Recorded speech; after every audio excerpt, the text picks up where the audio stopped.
Screen দেখা যাচ্ছে?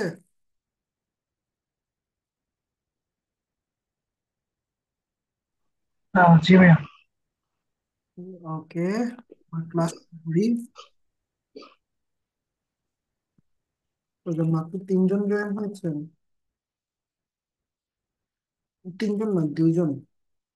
যাই হোক, আমরা ক্লাস শুরু করি। আমাদের সময় কম এবং দেখাতে হবে অনেক কিছু।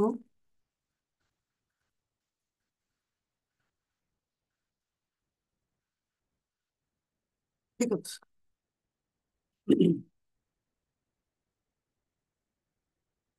তো যা বলছিলাম, এভাবে আমরা হচ্ছে আইডি সিলেক্ট করতে পারি। ঠিক আছে।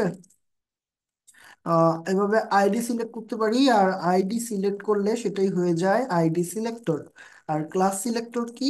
যদি আমরা এখানে কোনো ক্লাস দেই, সাপোজ এই সেকশনের এইখানে সাপোজ আমি বাটন যদি একটা, আচ্ছা বাটন না, এখানে সাপোজ আমি এই থ্রি ট্যাগ ইউজ করলাম এবং এইখানে দিলাম হচ্ছে অথর। হ্যাঁ,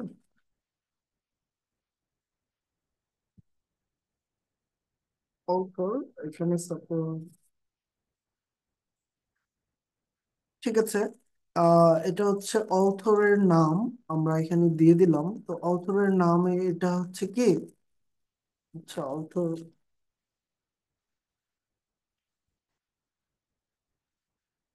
এই ক্লাসটাকে আমরা সিলেক্ট করব হচ্ছে ডট দিয়ে। কি দিয়ে? ডট দিয়ে। আচ্ছা, এখানে কি করেছে? অথর আসেনি। যাই হোক, অথর আমরা লিখেই দিচ্ছি। ফন্ট সাইজ, এটা সাপোজ আমরা একদম ছোট ফন্ট সাইজ ইউজ করব। Font size 12। দেখতে পাচ্ছি এটা ফন্ট সাইজ 12, একদম ছোট হয়ে গেছে। এবং এটার কালারটা আমরা সাপোজ ব্ল্যাক দিয়ে দিব।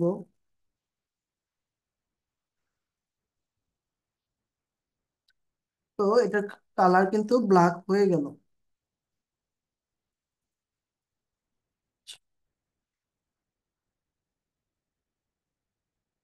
ঠিক আছে, একটু আমরা একটু ছোট করে দিই, বড় করে দিই, তাহলে দেখতে সুবিধা হবে। যাই হোক, আমরা ক্লাস এভাবে সিলেক্ট করব এবং আইডি হচ্ছে হ্যাশ দিয়ে সিলেক্ট করব। আমরা স্টাইল কখনো আইডি দিয়ে করব না, তেমন একটা। আমরা সব সময় কি ক্লাস এবং হচ্ছে এই এলিমেন্ট দিয়েই হচ্ছে করব, এবং বাকি সিলেক্টর গুলো ইউজ করব। আমরা আইডি খুব একটা ইউজ করব না। আইডি ইউজ করব হচ্ছে জাভা স্ক্রিপ্টের জন্য। ঠিক আছে। তো প্রয়োজন হলে অবশ্যই করা যাবে। আহ, কিন্তু আইডি দিয়ে হচ্ছে স্টাইল করা আইডিয়াল কিছু না। ওকে, আমরা এখানে দেখতে পাচ্ছি আইডি সিলেক্টর, ক্লাস সিলেক্টর শেষ হয়ে গেল। Then specific HTML element affected by class. ঠিক আছে, এটা দিয়ে আমরা কি বুঝলাম? আচ্ছা, এখন আমরা এখানে দেখতে পাচ্ছি পি ট্যাগ রয়েছে একটা।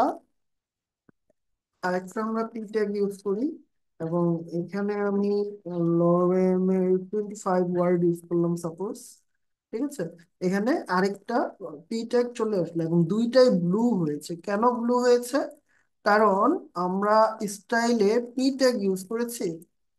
আচ্ছা, পি ট্যাগ ইউজ করিনি।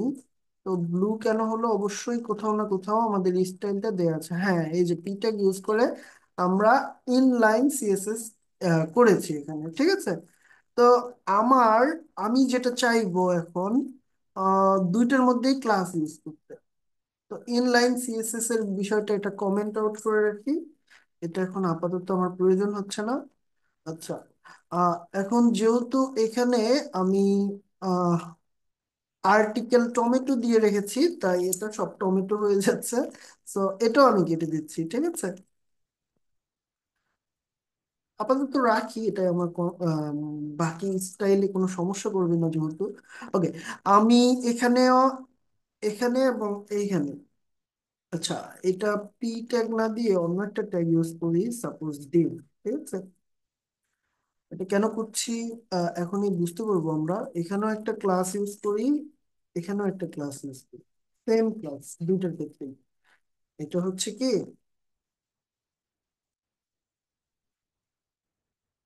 ডেসক্রিপশন, ঠিক আছে। তো ডেসক্রিপশন নিয়ে আমি এখানে হচ্ছে ক্লাসটা কপি করে নিয়ে এসেছি এবং এটার কালার দিয়েছি, সাপোজ এই কালারটা দিলাম, ঠিক আছে। তো দেখা যাচ্ছে না, আমি এখানে গ্রিন কালারটা ইউজ করতে পারি। তো এখানে গ্রিন কালার দিয়েছি আমি। তো দুইটা ক্লাসের ক্ষেত্রে কি হয়েছে, কালারটা অ্যাপ্লাই হয়েছে। কিন্তু আমি যদি চাই না, দুইটা ক্লাসের ক্ষেত্রেই অ্যাপ্লাই হবে না, আমার শুধু প্রথম যে ক্লাসটা রয়েছে সেটার ক্ষেত্রেই আমি চাই শুধু অ্যাপ্লাই হোক, তখন কি করতে হবে? তো যেহেতু এটা পি ট্যাগ এবং এটা হচ্ছে ডিপ ট্যাগ, দুইটা এলিমেন্ট হচ্ছে ভিন্ন, এ কারণে আমি এখানে একটা যদি পি ট্যাগ নিয়ে নিই তাহলে কি হবে, পি দেন হচ্ছে কোনো স্পেস থাকবে না, স্পেসের থাকবে না পি এর পরে, আমি হচ্ছে ক্লাস নেমটা দিয়ে দিয়েছি। দ্যাট মিনস এলিমেন্ট সিলেক্টর এবং হচ্ছে আমাদের যে ক্লাস সিলেক্টর, এই দুইটা সিলেক্টর আমরা একসাথে ইউজ করাতে কি হলো, শুধু এই পি ট্যাগ রয়েছে এবং ডেসক্রিপশন রয়েছে, ডেসক্রিপশন ক্লাসটা রয়েছে, এই দুইটাই যেখানে রয়েছে সেই ক্ষেত্রেই শুধুমাত্র কালার হবে গ্রিন। যেহেতু এইখানে আমাদের পি ট্যাগের মধ্যে এই ক্লাসটা রয়েছে, সুতরাং এই দুইটা মিক্সড হয়ে মানে দুইটা শর্তই যেহেতু মিলে গেছে, সুতরাং এটাই শুধু গ্রিন হয়েছে, এটা কিন্তু গ্রিন হয়নি, ঠিক আছে। এটা হচ্ছে ইউনিভার্সাল যে কালার সেটা পেয়েছে, ইউনিভার্সাল বলতে আর্টিকেলের যে কালারটা সেটা পেয়েছে, ঠিক আছে। সো আমরা বুঝতে পারলাম কিভাবে আমাদের শুধু একটা ট্যাগের ক্ষেত্রে বা একটা এলিমেন্টের ক্ষেত্রে সেম ক্লাস হওয়া সত্ত্বেও শুধু একটা ট্যাগের ক্ষেত্রেই আমরা যে কোনো একটা কালার অ্যাপ্লাই করতে পারি, ঠিক আছে। এরকম শর্ত আমাদের ভবিষ্যতে থাকতেই পারে। সো আমরা হচ্ছে এই কাজটা করব আহ, যদি আমাদের প্রয়োজন হয়। ওকে, আমরা এখন দেখে নিব কি কি লাগবে। ওকে, আমি এটা অন্য মনিটরে নিয়ে যাচ্ছি আপনাদের, জাস্ট যাতে মনোযোগ বিঘ্নিত না হয়। ওকে, আমরা হচ্ছে ক্লাস সিলেক্টর দেখলাম এন্ড হচ্ছে কিভাবে দেখলাম একটা এক সেম ক্লাস ইউজ করেও একটা নির্দিষ্ট এচটিএমএল এলিমেন্টে ইফেক্ট করা যায় বা স্টাইল করা যায়। এবার হচ্ছে আমরা একই সাথে অনেকগুলো ক্লাস ইউজ করতে পারি সেটা দেখবো, ঠিক আছে। আমি এখানে সাপোজ আমি চাই আমি চাই এই এলিমেন্টটা যেটা রয়েছে এইটার ফন্ট সাইজটা একটু বেশি হোক, এটা ঠিক আছে। তো এখানে ফন্ট সাইজ লিখলাম FZ দিয়ে ধরলাম আমি ফন্ট সাইজ, বা FS দিয়ে ফন্ট সাইজ বুঝাইলাম, এখানে একটা হাইফেন দিলাম, ফন্ট সাইজ বুঝাইলাম হচ্ছে এটা হবে 36, ঠিক আছে।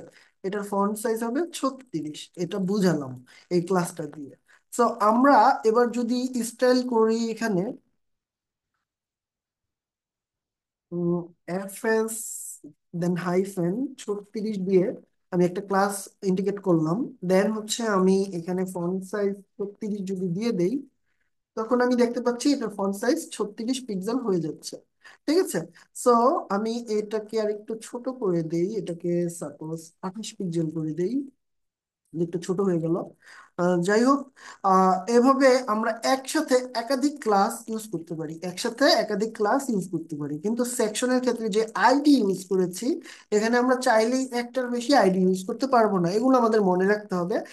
তো ক্লাস একের অধিক ইউজ করতে হয়, মানে ইউজ করতে পারা যায়, মানে আমরা চাইলেই করতে পারবো। সেক্ষেত্রে কি করতে হবে, আমাদের জাস্ট একটা স্পেস দিয়ে দিতে হবে, ঠিক আছে।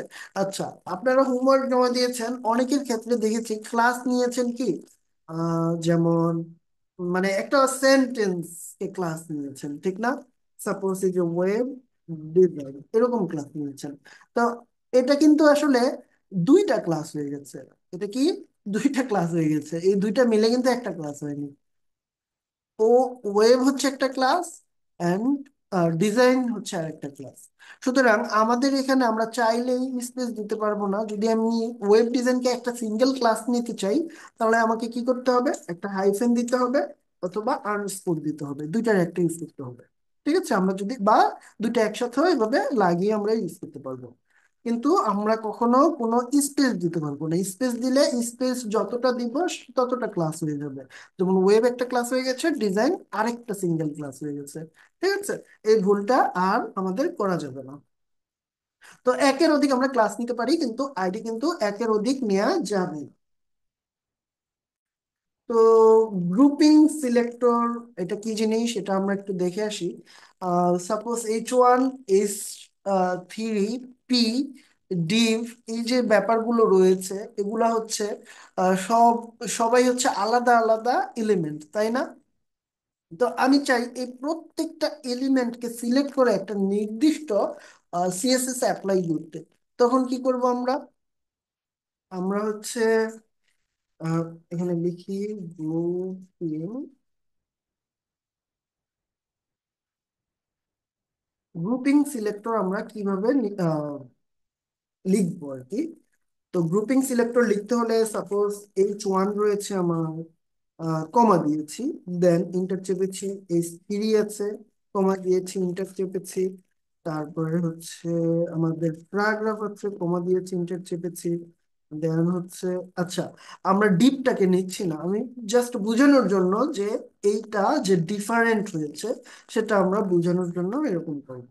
আচ্ছা, এখন আমাদের ফন্ট ফ্যামিলি সাপোজ আমরা একটা নিয়ে নিই ফন্ট ফ্যামিলি। এখানে ফন্ট ফ্যামিলির নামটা আমরা নিব সাপোজ সিরাকোড, এন্ড এটা সানস শরীফ ফ্যামিলির। ওকে, এখন আমরা দেখতে পাচ্ছি আমাদের এই ফন্টটা কিন্তু চেঞ্জ হয়ে গেছে, এটারও চেঞ্জ হয়েছে, এটারও চেঞ্জ হয়েছে।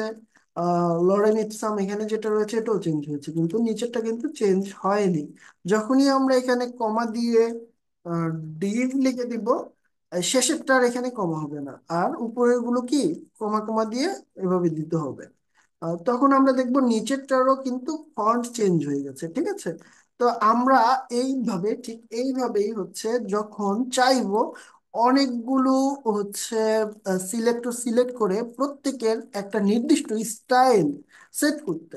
ঠিক আছে, একটা নির্দিষ্ট স্টাইল যে আমরা সেট করে দিলাম, যার কারণে এই স্টাইলটা কিন্তু প্রত্যেকের উপর অ্যাপ্লাই হলো। এভাবে আমরা বিভিন্ন ক্লাসকে একসাথে সিলেক্ট করতে পারবো, এটাকেই আমরা বলি গ্রুপিং সিলেক্টর।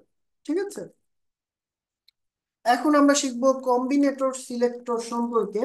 তো কম্বিনেটর সিলেক্টর হচ্ছে descendant combinator, child combinator, next sibling combinator, subsequent sibling combinator. ঠিক আছে, তো এখানে দেখতে পাচ্ছি স্পেস দিয়ে হচ্ছে ডিসেন্ডেন্ট কম্বিনেটর ইউজ করতে হয়, গ্রেটার দেন দিয়ে হচ্ছে চাইল্ড কম্বিনেটর, প্লাস দিয়ে হচ্ছে নেক্সট সিবলিং কম্বিনেটর। আর এখানে আমরা যেটা দেখতে পাচ্ছি, আম, এটাকে টিল্ড বলি আমরা। ঠিক আছে, এটা হচ্ছে আমাদের যে কিবোর্ডের একদম ট্যাবের উপরে বা হচ্ছে স্কেপের নিচে। ঠিক আছে, একটা বাটন রয়েছে, সেখানে আমরা এই টিল্ড দেখতে পাবো। তো যাই হোক, এই চিহ্নটা আমরা দেখতে পাবো, এই চিহ্নটা আমরা সেখানে ইউজ করতে পারবো। যাই হোক, আমরা ডিসেন্ডেন্ট কম্বিনেটর কি জিনিস সেটা একটু দেখে আসি। আমরা সবসময় ডিসেন্ডেন্ট কম্বিনেটর বা হচ্ছে আরো যে কম্বিনেটর গুলো আছে চাইল্ড কম্বিনেটর, এগুলো সবসময় ইউজ করব। এখানে আমি দেখতে পাচ্ছি আমার মেইন ট্যাগের ভিতরে, আচ্ছা আমি এই যা যা আছে এগুলো সবই রিমুভ করে দেই। ঠিক আছে, সবই হচ্ছে কমেন্ট আউট করে রাখছি, রিমুভ করছি না, আপাতত কমেন্ট আউট করে রাখছি। ওকে, আমার এখানে কি রয়েছে, মেইন ট্যাগ রয়েছে, আমি এখানে জাস্ট এটা করতে চাই। দেন হচ্ছে ইনলাইন সিএসএসটা থাকুক, সমস্যা নাই। এখানে আমার মেইন যেটা রয়েছে মেইন ট্যাগের ভিতরে আমার রয়েছে কি সেকশন বা আইডি, যদি দেই আইডি দিলে হচ্ছে আর্টিকেল। ঠিক আছে, আইডিও দিতে পারি আমরা চাইলে, আবার সেকশনও লিখতে পারি, আমাদের খুশি। তো আমরা সাপোজ এখানে সেকশনই লিখলাম, মেইনের পরে সেকশন যেটা আছে এটা লিখলাম। দেন আমাদের যে H1 আছে, H1 এর ফন্ট সাইজ ধরলাম আমরা একটু চেঞ্জ করে 48 পিক্সেল দিতে চাচ্ছি। আমাদের এই ফন্ট সাইজটা দেখতে পাচ্ছি 48 পিক্সেল হয়ে যাচ্ছে। দ্যাট মিনস আমাদের আমাদের যে আহ, ইটা রয়েছে যে মেইন, এটা হচ্ছে সাবসিকুয়েন্ট, এটা কি বলেছে আমরা, descendant Combinator. Descendant Combinator space দিয়ে আমাদের ইউজ করতে হবে। আর ডিসেন্ডেন্টের বাংলা অর্থ যদি আমরা বের করতে চাই, আমরা দেখতে পাবো ডিসেন্ডেন্ট মানে হচ্ছে বংশধর টাইপ কোনো একটা অর্থ। সো বংশধর মানে কি? বংশধর মানে হচ্ছে রুট। মানে এই মেইন হচ্ছে আমরা রুট ধরলাম, এখন মেইনের ভিতরে চাইল্ড কারা, সেকশন, এবং সেকশনের ভিতরে চাইল্ডকে H1 H3 পি, দেন হচ্ছে ডিভ, এগুলো হচ্ছে কি আমাদের সেকশনের ভিতরের চাইল্ড ওরা। ঠিক আছে? তো আমাদের যে রুট গুলো রয়েছে, রুট গুলো লেখার পরে চাইল্ড গুলো আমরা স্পেস দিয়ে দিয়ে লিখে এভাবে সিলেক্ট করতে পারি। ঠিক আছে? আমাদের সাপোজ এই যে সেকশন যে আর্টিকেল রয়েছে না, এই আর্টিকেলের এই যে সেকশনের বাইরে আমরা একটা পি টেক নিলাম। এখানে লরেম লরেম 10 ওয়ার্ড আমরা সাপোজ সেট করলাম। ঠিক আছে? এখন আমি চাই শুধু এই সেকশনের ভিতরে যা যা যত পি থাকবে, সেই পি এর হচ্ছে একটা কি, এখানেও ধরলাম আরেকটা, না এখানে একটা ধরলাম আরেকটা পি টেক নিয়ে নিলাম। এখানে লরেম আর 20 ওয়ার্ড দিলাম। আচ্ছা, আমরা চাই এই যে সেকশনের ভিতরে যত পি রয়েছে সেটার একটা কালার দিতে। ঠিক আছে? তো মেইনের ভিতরে যে সেকশন থাকবে, এই সেকশনের ভিতরে যত কি থাকবে সেটার কালার দিলাম সাপোজ ব্লু। এখন আমার মেইন এবং সেকশনের ভিতরে যত পি আছে সেগুলোর কালার আমরা এভাবে করতে পারি। ঠিক আছে? তো এই সেকশনের বাইরে যত পি থাকবে সেটার কিন্তু কালার এখানে হয়নি। আমি যদি এখানে শুধু পি ইউজ করতাম, এখানে শুধু পি ইউজ করতাম যদি, তাহলে কি হতো, কালার গ্রিন দিলাম। শুধু পি ইউজ করলে এখানে যত পি আছে সেগুলার কালার কিন্তু হয়ে যেত গ্রিন। ঠিক আছে? এই যে যত পি, এখানে 3টা পি রয়েছে মানে পি ট্যাগ রয়েছে, এই পি ট্যাগের ভিতরে যত টেক্সট রয়েছে সব সবুজ হয়ে গেছে। কারণ কি, এটা যত পি রয়েছে সব পি কেই সবুজ করে দেবে, যেহেতু এখানে নির্দিষ্ট কোনো সিলেক্টর নাই। ঠিক আছে? শুধু পি রয়েছে, একটাই সিলেক্টর রয়েছে, নির্দিষ্ট করে বলা নাই কোনটা কোনটা সবুজ হবে। সেহেতু এখানে পি যত পেয়েছে সবগুলোকেই ও গ্রিন করে দিয়েছে। আমি এভাবেই হচ্ছে, যদি চাই এগুলোকে নির্দিষ্ট কালার দিব একটা সেকশনের, তখন আমরা এভাবে কি ডিসেন্ডেন্ট কম্বিনেটর গুলো ইউজ করব। এখন আমরা শিখবো চাইল্ড কম্বিনেটর। তো চাইল্ড কম্বিনেটর আমরা গ্রেটার দেন ইউজ করে করতে হয়, সেটা আমরা দেখেছি, কিন্তু এটা কিন্তু মেইনের ভিতরেই আছে, তাই না? তো আমরা চাই সাপোজ মেইনের ভিতরে যত পি রয়েছে, আমি এই দুইটাকে সাপোজ কমেন্ট আউট করে দিচ্ছি এখন। আমরা চাচ্ছি মেইনের ভিতরে যত পি রয়েছে, এটা এটা কি সিলেক্টর? এটা হচ্ছে চাইল্ড সিলেক্টর। মানে মেইনের ভিতরে যত পি নামক চাইল্ড রয়েছে সেই চাইল্ড গুলোর উপর স্টাইল এখানে হয়ে যাবে। ঠিক আছে? আমি সাপোজ এখানে কালার ইউজ করছি, কোনটা করব, ব্রাউন কালার ইউজ করি সাপোজ। এখানে ব্রাউন কালার ইউজ করছি। এখানে শুধু এইটা কালার হচ্ছে, কেন এটা কালার হচ্ছে, কারণ আমরা দেখতে পাচ্ছি এই যে সবগুলোকে আমি এরকম করে দেই, দেখতে পাচ্ছি মেইনের ভিতরে দুইটা চাইল্ড, সেকশন এবং পি। আমি কি বলেছি? আমি বলেছি মেইনের ভিতরে যে পি নামক চাইল্ড থাকবে সেগুলোর কালার করব, তাই না? তো এখানে মেইনের ভিতরে পি নামক চাইল্ড একটাই রয়েছে না, এই যে সেকশনের ভিতরে যে রয়েছে, এটা তো সেকশন হচ্ছে রুট, মানে সেকশনের চাইল্ড হচ্ছে কি এই পি গুলো। কিন্তু এইখানে যে প্যারাগ্রাফটা রয়েছে সেটা হচ্ছে মেইনের চাইল্ড। যার কারণে এই মেইনের চাইল্ডের যেহেতু আমি শুধু কালার করেছি, শুধু মেইনের চাইল্ডেই এই কালারটা অ্যাপ্লাই হয়েছে, অন্য কোথাও কিন্তু অ্যাপ্লাই হয়নি। খুব গুরুত্বপূর্ণ, ঠিক আছে? বুঝতে হবে খুব মনোযোগ দিয়ে, বারবার ক্লাসগুলো দেখবেন। এখন নেক্সট সিবলিং আমরা দেখব। আহ আমরা সাপোজ এখানে আর্টিকেলের ভিতরে, আচ্ছা, মেইন দেখেছি, এটা আমরা কমেন্ট আউট করে ফেলি। আমরা এখন দেখবো হচ্ছে টি ট্যাগে আমরা যেটা করেছিলাম না এখানে মেইনের ভিতর, পি ট্যাগের ভিতর, আচ্ছা মেইনের ভিতর যে পি থাকবে সেটার কালার হবে ব্লু। এখন আমরা দেখতে পাচ্ছি মেইনের ভিতর যত পি সে পেয়েছে ব্লু করেছে, ঠিক আছে।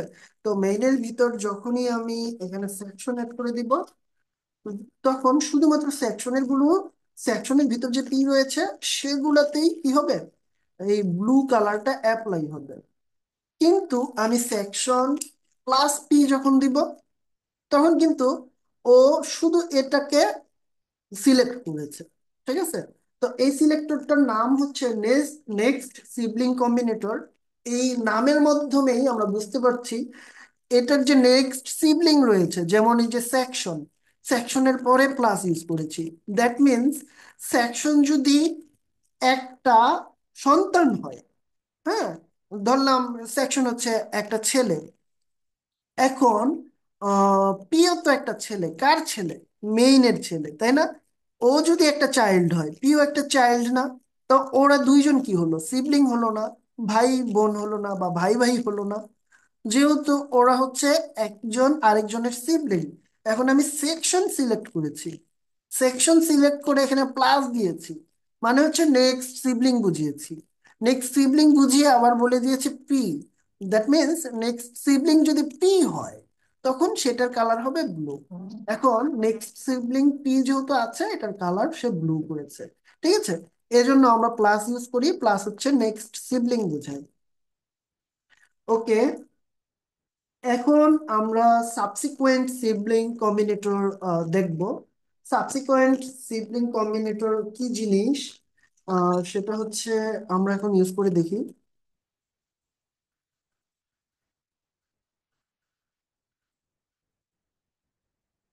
উম, আমি এখানেই সেকশন দিয়ে এভাবেই যদি পি দিয়ে দেই,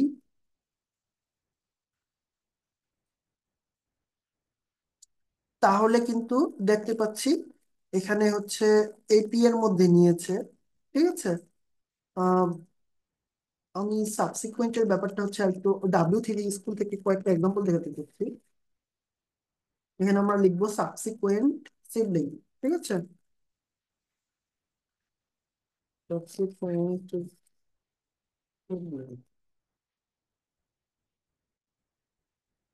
সাবসিকুয়েন্ট সিবলিং এখানে আমরা দেখতে পাচ্ছি। এখানে যখনই কয়েকটা এক্সাম্পল, কোড লিখতে সময় লাগছে, সো আমরা দ্রুত এখান থেকে দেখে ফেলি। এখন এখানে দেখতে পাচ্ছি ইউএল ট্যাগ রয়েছে, ইউএল ট্যাগ রয়েছে, ইউএল ট্যাগ রয়েছে, হ্যাঁ।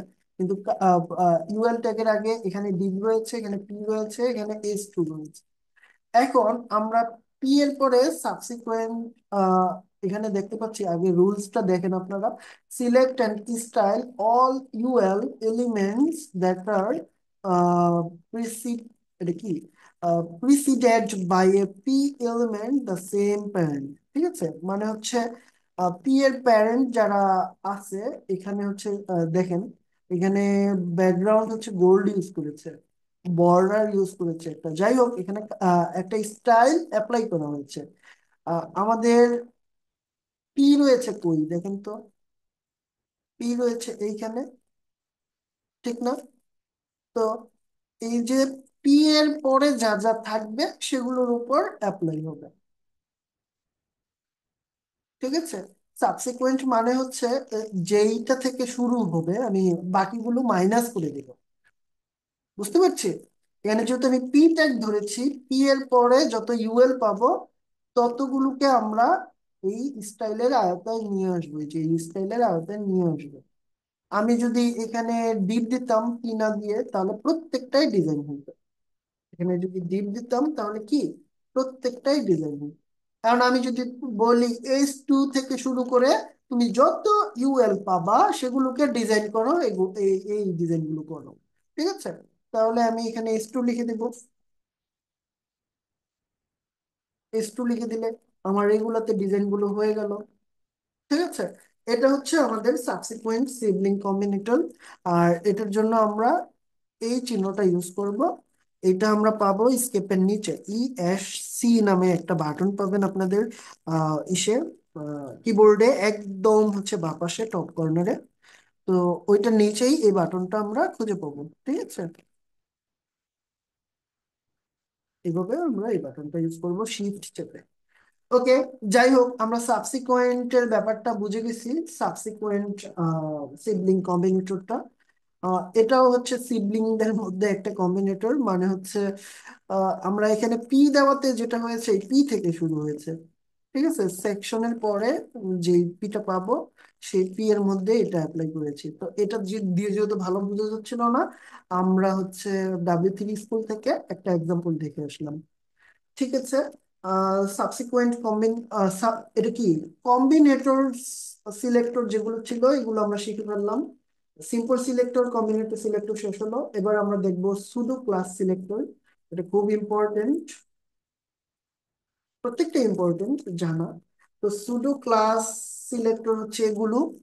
এখানে আমরা দেখতে পাচ্ছি অনেকগুলো সুডো ক্লাস সিলেক্টর রয়েছে, এন্ড আমরা একটা এক্সাম্পলও এখানে রেখেছি। এটা ক্লাস শেষে আপনাদের দিয়ে দিব, সমস্যা নেই। তো আমাদের এর জন্য, আচ্ছা, আমি সুডো ক্লাস সিলেক্টরের জন্য আলাদা একটা ফাইল তৈরি করি, তাহলে আমাদের দেখতে এবং বুঝতে সুবিধা হবে।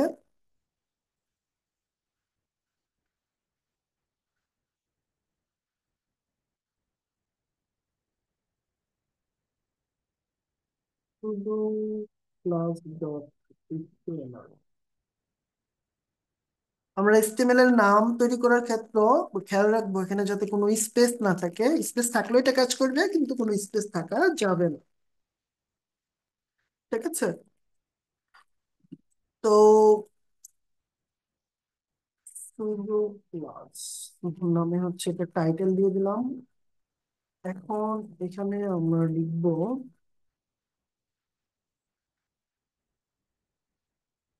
sudo class dot html PFP। আচ্ছা, সুডো ক্লাস বানান হয় না এখানে, যার কারণে আসে নাই। আমরা এটা রিনেম করে দেই, রিনেম করে এখানে ও লাগিয়ে দিই। এখন আসবে। ওকে, আমরা দেখতে পাচ্ছি আমাদের ফাইলটা ওপেন হলো সুডো ক্লাস নামে। এখন এখানে আমি সুডো ক্লাসের সব ব্যাপারগুলো আস্তে আস্তে এক্সপ্লেইন করব।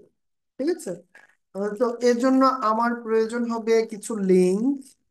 আচ্ছা, আমি লিঙ্ক একটা নিয়ে নিলাম। আর এখানে ইন্টারনাল CSS আমরা স্টাইলে অ্যাড করব।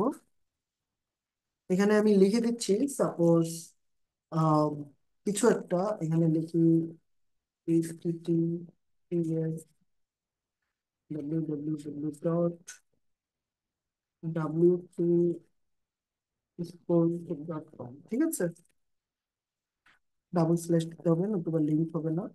এখানে লিখি W3 স্কুলস। আচ্ছা, স্পেস দেওয়ার দরকার নাই। তো W3 স্কুলস নামে আমরা একটা লিঙ্ক তৈরি করলাম।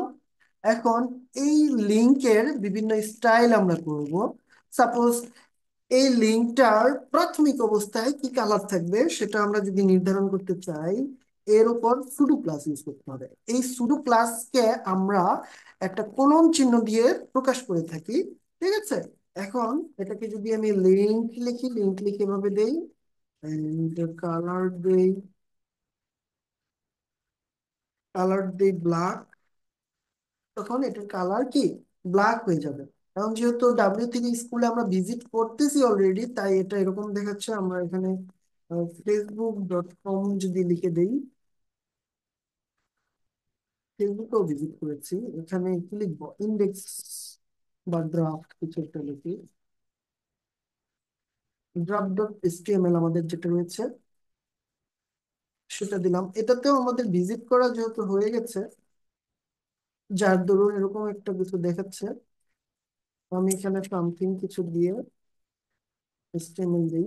এখন দেখছি এটা তো ভিজিট করা হয় নাই। ভিজিট করা যেহেতু হয় নাই, এটা কিন্তু ব্ল্যাক দেখাচ্ছে। একটু বড় করি, এই যে দেখেন এটা কিন্তু ব্ল্যাক দেখাচ্ছে। ঠিক আছে, তো আমাদের এর লিঙ্ক গুলো যেটা হচ্ছে ভিজিট করা হয় নাই এখনো, সেগুলোর ক্ষেত্রে আমি সুডো ক্লাস ইউজ করব লিঙ্ক।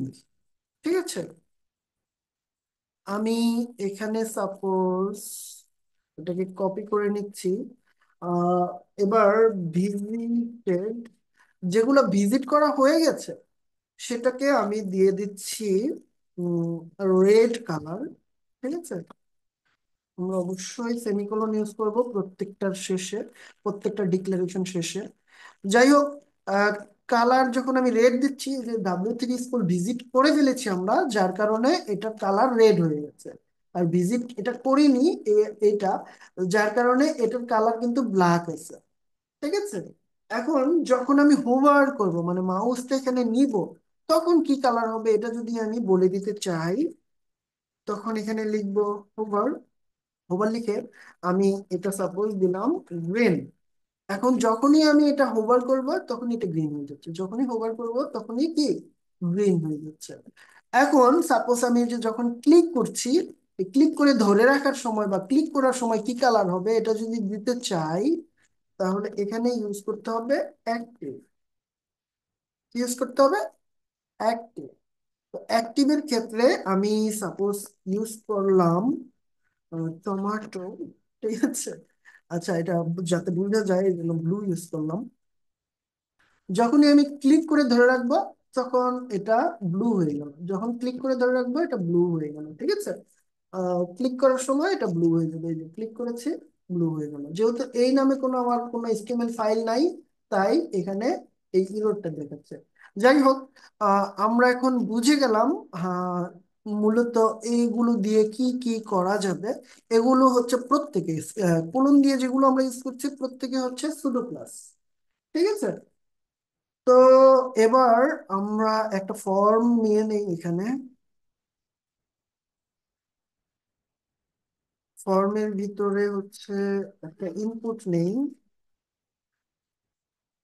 Input type text. ঠিক আছে, এখন এটার মধ্যে আমি বুঝার জন্য ভ্যালু নেই, ভ্যালু লিখে ডিফল্ট। ঠিক আছে, এখন আমার যে ইনপুট রয়েছে, এই ইনপুটের মধ্যে আমি ফোকাস যদি ইউজ করি, ফোকাস,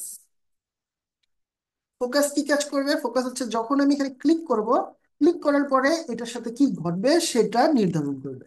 এখন ফোকাসের পরে আমি এখানে কালার দিয়ে দিচ্ছি সাপোজ রেড। এখন যখনই আমি এখানে ক্লিক করব এটা ফোকাস হয়ে যাবে। ফোকাস হলে এটার কালার কি হয়ে গেল? রেড হয়ে গেল। আমি আবার ফোকাসটা অন্যদিকে ক্লিক করলে ফোকাসটা চলে যাবে। ফোকাসটা চলে গেলে কিন্তু আবার এটা বাই ডিফল্ট যে কালার সে কালারে চলে এসেছে। আমি আবার ক্লিক করলে এটা কিন্তু কি হয়ে যাবে? রেড হয়ে যাবে। আমি যদি এই যে এটাকে ফোকাসটা কেটে দেই, ফোকাসটা কেটে এখানে গ্রিন কালারটা অ্যাড করে দেই, তখন কি হবে? তখন এটা কিন্তু বাই ডিফল্ট গ্রিন কালার হয়ে যাবে। যখনই আমি ফোকাস করবো এটা রেড হয়ে যাবে, আবার ফোকাসটা চলে গেলে এটা কিন্তু কি হয়ে যাবে? গ্রিন হয়ে যাবে। ঠিক আছে, আমরা এই ব্যাপারগুলো দেখে নিলাম। এখানে সুডো ক্লাস সিলেক্টর আরো অনেকগুলো আছে, ওইগুলো দেখতে আমি সাপোজ ইউএল ট্যাগ নিয়ে নিব। ইউএল ট্যাগের ভিতর এলআই নিব সাপোজ 5টা, এবং প্রত্যেকের এখানে লিখে দিব লিস্ট। ওকে, আমরা এখানে দেখতে পাচ্ছি 5টা লিস্ট আমরা কিন্তু নিয়ে নিয়েছি। ঠিক আছে, এখন আমাদের যে এই যে ইউএল ট্যাগ, এই ইউএল ট্যাগের ভিতর এগুলা কি প্রত্যেকে চিলড্রেন, তাই না? এখন আমরা সাপোজ ফার্স্ট চিলড্রেনটাকে ধরতে চাই, ধরে কালার করতে চাই, তখন আমাকে কি করতে হবে? ইউএল, দেন হচ্ছে এলআই দিয়ে একটা কোলন দিব। একটা কোলন দেওয়ার পরে আমি এখানে লিখবো ফার্স্ট চাইল্ড। ঠিক আছে, এই যে ফার্স্ট চাইল্ড নামে যেই লেখাটা আছে, এটা আমরা এভাবে ঠিক সেম ভাবে লিখবো, ফার্স্ট হাইফেন চাইল্ড। লেখার পরে এটার কালার দিয়ে দিলাম সাপোজ এই যে একুয়া কালারটা দিয়ে দিলাম। ঠিক আছে, এটা কিন্তু একুয়া কালার হয়ে গেল। সেম ভাবে আমি যদি লাস্টটাকে ধরতে চাই তখন কি হয়ে যাবে?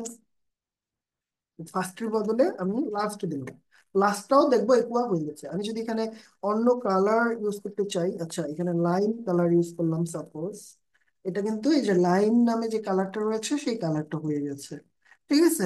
এভাবে আমরা ফার্স্ট চাইল্ড লাস্ট চাইল্ড ধরতে পারি।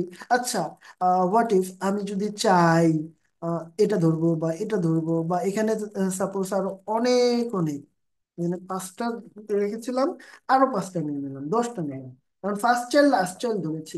আমি 7 নাম্বার চাইল্ডের কালার করতে চাচ্ছি, তখন কিভাবে করব? সবগুলোর কালার কিভাবে করব সেটা তো আমরা জানি, তাই না? আমি এই যে ফার্স্ট চাইল্ড লেখাটা কেটে দিলে ও কিন্তু সবগুলা এলআই কে ধরেছে। এলআই কে ধরায় প্রত্যেকটা এলআই ভিতরে কিন্তু সুন্দরভাবে কালারটা অ্যাপ্লাই হয়ে যাবে। ঠিক আছে? সো আমরা সবগুলোকে কিভাবে ধরতে পারি দেখে নিলাম কিন্তু। ওকে, এবার আমরা যে কোনো একটা নির্দিষ্ট চাইল্ডকে ধরবো কিভাবে সেটা দেখবো। যাই হোক, আজকের ক্লাসটা এখানেই শেষ হচ্ছে, বাকি ব্যাপারগুলো আমরা পরবর্তী ক্লাসে দেখবো। সকলকে ধন্যবাদ। আর আমি মিট লিংক দিচ্ছি, সেই মিটে হচ্ছে যাদের প্রবলেম আছে প্রবলেমগুলো সলভ করা হবে এখন। ঠিক আছে? আপনারা ভালো থাকবেন। আর যাদের সমস্যা আছে শুধুমাত্র তারাই পরবর্তী প্রবলেম সলভিং ক্লাসে জয়েন হন।